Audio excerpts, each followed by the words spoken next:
Owo fuko holada. Oyi. Blale kuyo. Owe chono yo. No tete yo. No yo iwa. Ma yada. Bloyi. Blale kuyo. Amen.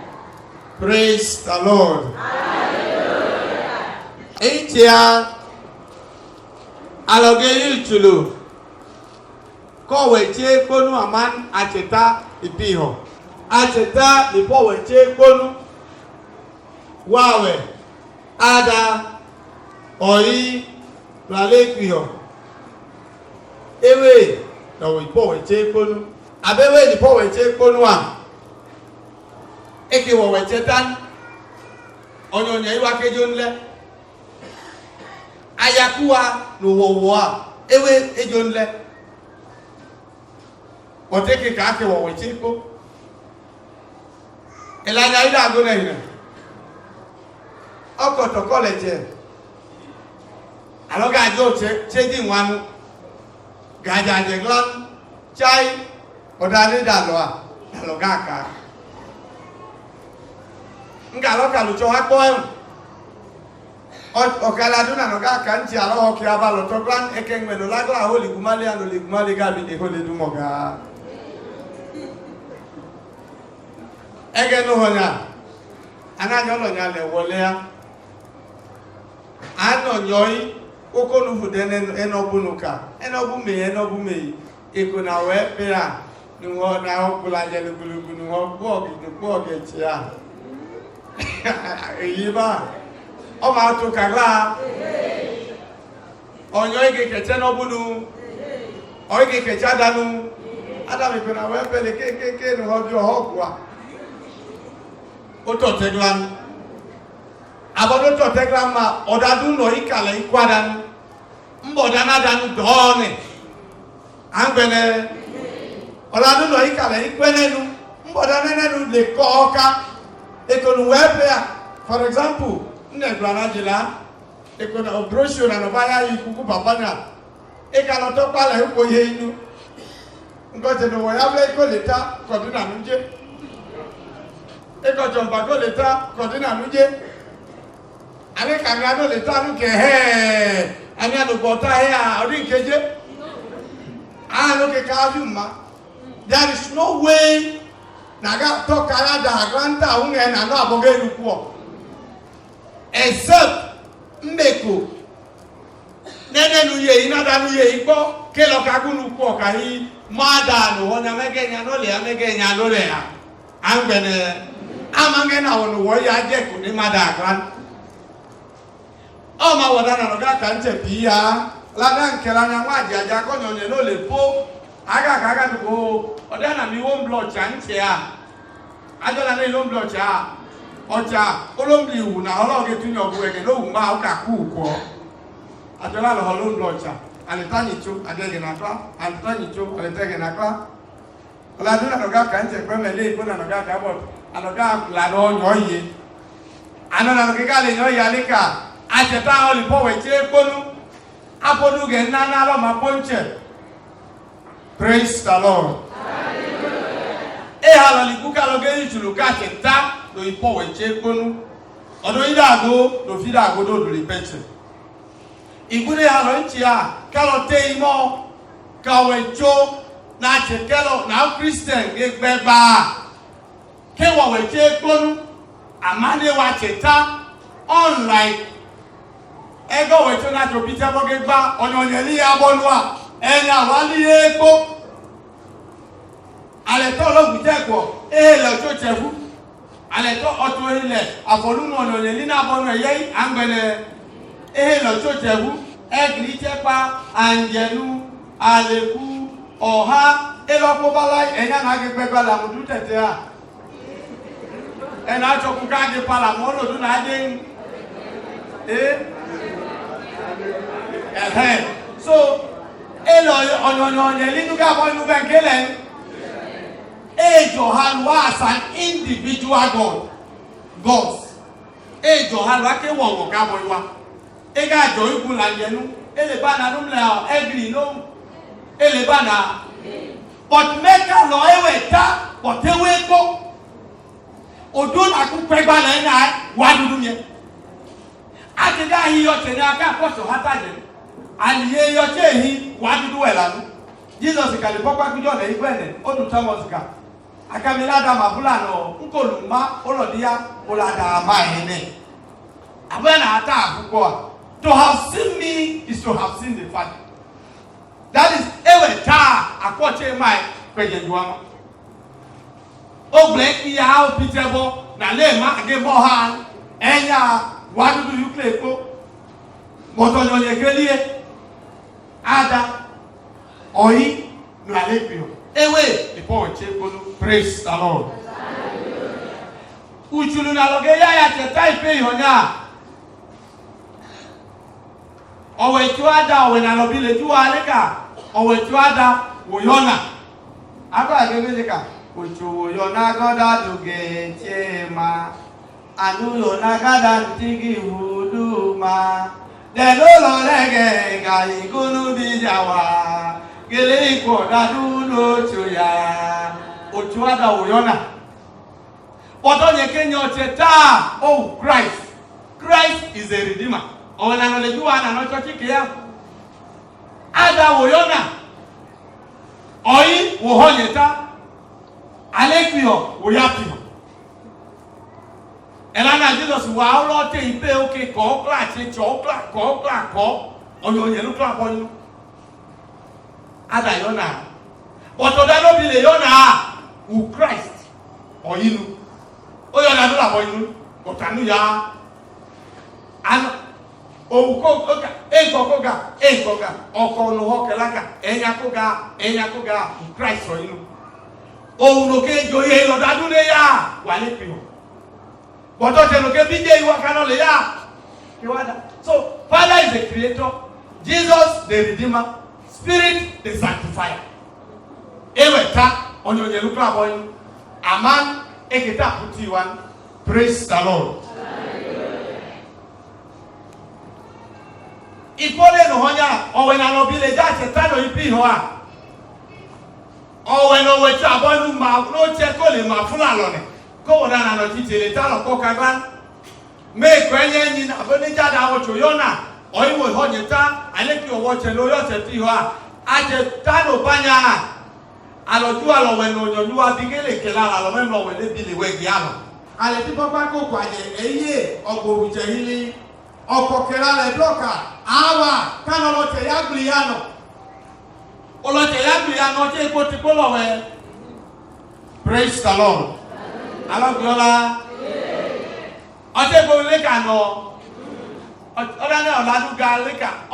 Us is not I. Come, let us make man in our image and likeness. Anoloche ya ko le blalo, ko wojibo kalo, okokela le bo, meaning that atenuba blo ati ekpolu. Ogbomaje ko kwaje lo bude yo na kochi a eyo alela nya poja ke je ko da no pakita o ka lo pa fle lo ti a o ki je yo me lo we to lo bu no yo na god adodua ekono ye no nyo ije ya ke o Christ ya ekono ye nya nyo ekono ko buko ga nyo ekono ke no ko yo nyo nyaje by dollar bolona kunu lo bo no yo na god adodua ale ti papa ko kwaje eyin kole ogba hapakunu eko no ke na ale ti hogole no to weto lo ko weto a ne waga do kela le tre kata nu dalo ite mahata odia okokela le boko awa kano kwa lo kela afia kata awa kano come let us go and scatter the language of men ego abloko ehwa ko ha ekodune kela dokokada ga kela le kwa eta ami jeje ano nema bile kela mo kwaje kechinya awa kanolo tiya awa kano kwa lo kela fia kata ipopa kuluke yi ogbo bichigwe ho eko de tenje Gabriel ho we di Maria oge titi pipe la nyoka oloka lo weta okahi alekuyo Gary Paypo, or Fuko, to Mancha, Gale, or Kukla, Chako in Agama, Kelo Yoti. The power, okay, the Holy Spirit will overshadow, will come upon you. The power of God will overshadow you, and the Son will be great and called the Son of the Most High. That is only at a time. Okay, let all about what you have not. I let you get Paypo. Of who go with Tanabon, Gigala Bolero, call you are, three persons. Heboko. I let you go back to Rayo, which I thought we were Jesus, Punya, Molekuno Geku, Loga Anya, Badanwa. Oda Iponu Kabaga, and you are not Tale, taken out to me one Talewa. I know you are baptizing me, Ada, Lori, Mlalekio, and then I'm not Chairman Toma. Oh, Konobano. Or directly go out and the doctor going to the formula, Trinitarian formula. And then I'll baptize in Yamu Church or Hanaga. I can even baptize in Mucha Robin Sarafin. I know you baptize in Mubon again. I know you baptize in Odumano Botu, Nalehi. Okay, Giano, and a Coquino, or an Christ can one. Christ can you already, the other, Loyim, Alekio, because you call Hambanya.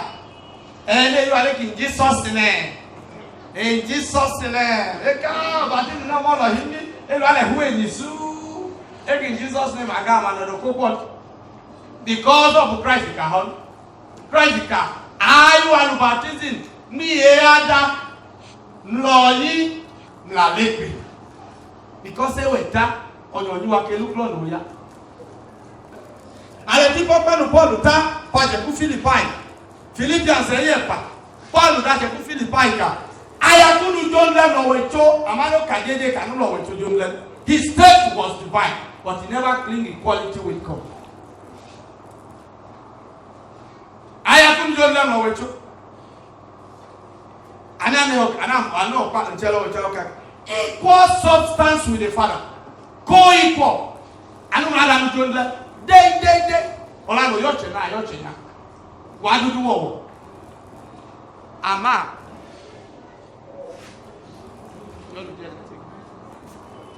Amano Kajede cannot rather no. John Glejegie, a man one do all. Anano Calabloca, Nchela Alequio, on do no Joye Lalo. And one way the other, Memloy, who proceed from the Father and the Son. Oh, one way the gather, Memloy. Chato am Ladan Loy, and no wolf do. So, Unchelo we choe kono malota no leipe. Kache tano bipi hona agbole imonyo nyekuwa wadudu wo wecho. Praise the Lord.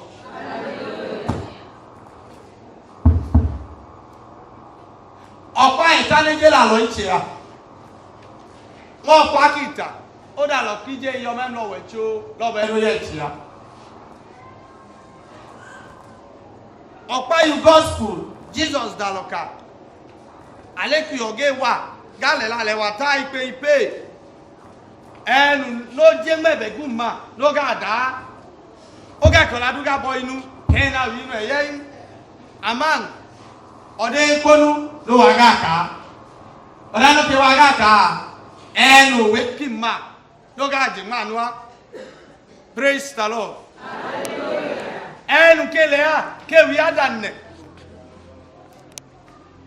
enu le a wi adanne Odina wo chegba, but all of that lewa. Nano no aleche. Geya no umlanyi le huku uchuluka che type yo. No nabo kola lonche. Ke koduna ga gboko. Anage kakao in Jesus name ne olen. Ela akpo wechela mkage gboko ana. Isa nage duka. Okogba owechoada owechoyo echalekio aloto anya abeko wechada na legba pe mo igbe ni alogboko ka ondua ojo igedo ko ya kanu leje kahi all in Jesus name ma hinana loma ipokunyi dan okelean is an error because onana ganaka okogba duduge in Jesus name again now charismatic ge ya instead of saying no obabonege kan mi adam lo him la lekio do be ka to kalogboko in Jesus name ma in Jesus' name is not necessary. And I got I said I get to Kaloboko. Age gboko gba lo mu ye ache type yo anagana in Jesus name. In the mighty name of Jesus. In the mighty name of Jesus again. In the mighty name of ka je no le je ben ga o bo lo fuwa o le an ohanu po weka owo dan na che type we che ponu na pi ato hagla odi ana no no wa ikolo we cho pi ato hagla ma. We should learn from their unity. Unity of purpose, unity of persons, but not unity in single person.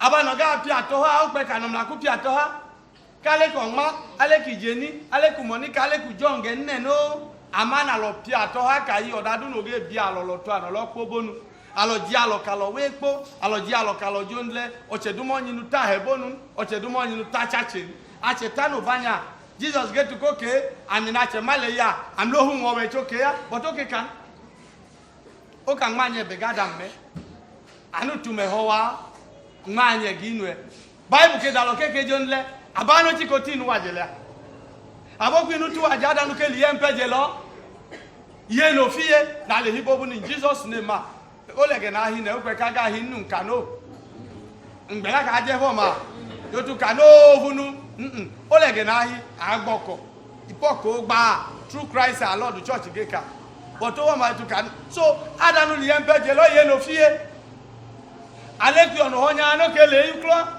aleku Jesus uklo la boy nu glan ekone yo baptism na aleku ho wa mo ke uklo glan aleku ota abo no uklo oda no gbadam lo ito ha ke wa leku anu won gba no bua o igbe go ma inekum alo le mu ipo pi ato ha ma Jesus ko lu ma ola dam mai olumo lo cheno tu me ho mai odi ana lo aga pi ato ha glam odi ibi okoko wi pa lo ora no bi okoko wi pa lo le ka mi fi o wa adoko mo kanu fi ocho ha botoda na lo gbo mi alo ka lo we po alo ke nyo ma ile ge po ege na no ya je nya che ge wa alo ge nyo po we che nyo le ba gwa to ha o lo di ana ti ko wo to chi o lo di ana lo se ti ko biela akanu ko no to even now ha ti bi church la mu anaba mi adam lo imi na le pi wa church ku cha na okonu le mitam ebe le mitam nke mali pulo la ege ja be bo ana cho hinwa mu jale ta mu hi ko che no ti chi obu ha wo jabo lo olean oina na awotunu na aba na ona nyo ti chokwa we choga le yobo pi ato ha ka che type yo Jesus kanu ke le na lo ge gbam na lo la block po ana no mla le pele ya ke bi okonu memla amla ke mi okonu meche no mala blanca bloda akoko nu mi la block o le Jesus ikunu be ni alo le je ya lo le kege ko na lo manyo ate na no pa bo iwa ne pi ato ha ba le ba gba o je du kan to yin Jesus le ke yo gba da ni kwejeje nyo la dudu ko tanu la dan la bo o we du no ma o ka da che ka no ma akamili mange ma oto ko le ya oto bi ne ka mage no you know the way na no la dan kela akamili ma ocho ma pi anu Bible da lo kanu la dan jo ndle afa ke la bo lo ne ko wa danu yo no that is what danu mo nfa he was begotten not made okelo modern anu pu beke program begotten not made o we get no che mo ya ko mo te che abonu ne because wa dudu kejo le wowo awo but o ke che o ke le piadan o le piadan o ke te wa je lo alo mu ipo piato ha ma alo te wa je le alo lo di ma chi alo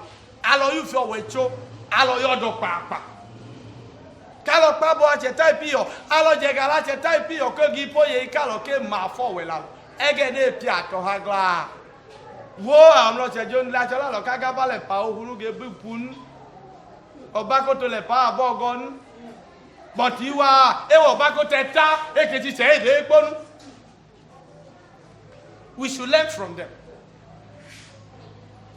alo kalo ka manje ja gbonchi ele pona no hoka kebe tali pi ho ndanche keno ba oi ko che no bunu no Augustine dokojo ma okwu ota abon eche aboka no le ti ho na hiya anu le ti patia boko gbe owecho anu dokojo ko weche type yo a che type yo anu dokojo kuwa Ochaloma Fulani, Akaja Diane Penny Desadia, Holy Ghost of fire, and fire by thunder. Oh, Bokola block, be a jelly jobelu. Ochoyo tun. I don't think my wallet, the kitchen. I know a guy who call Kisu. I know my big boy Penente, Ebu Nente, Ebu Waka. Ukajola Holuko. Ukutia, Ajo. I know the other lipo go hey le che. I know ya no lo pe npo Yisu aga piato. Onye lo ko pin ya pe onye le po he. Ble. O ku ge piato. Ko wa du eno he to ku yodi. O ge kun ale ta block po. Anu ta ye la no go si no ma mo che ja no go si vote he to. E pe o we wu. Odi no ga ya du yo ge. Aba no ge o cho ge bi ge na no ge ge o ya no ka. O ile nche odi na ho ya. Anu ai ipokoto kanu olije ye no wa. Ogo le nche na nu henya. Ana nu ho yo pe nkonya je ko Kisu kite kuna. Anu ga ro ko kweje yiko ti ko ogo na. Ana go si vote he to. Be bi obi o. Aba na ho pe ti ka oge yo gba. Isu na hinya. No to inu jo ema. Na ga ko ti ko ogo na. Bo nu pe lo maka no ke pe la ngo ko we ju kai. Ego mana ko to na je yo a ke ga jo ko we je a ti tai pe yo klandu wa. So I reckon oligi no wala to aleje la na de ba ni wa kana ni Paul alia wa de wa ke hia so eleje la lo ba na ko nche wa alo le tole alo lo di machua owo go chada oyi la le pe o ege no tete yo ma play no ba lo ba ni odo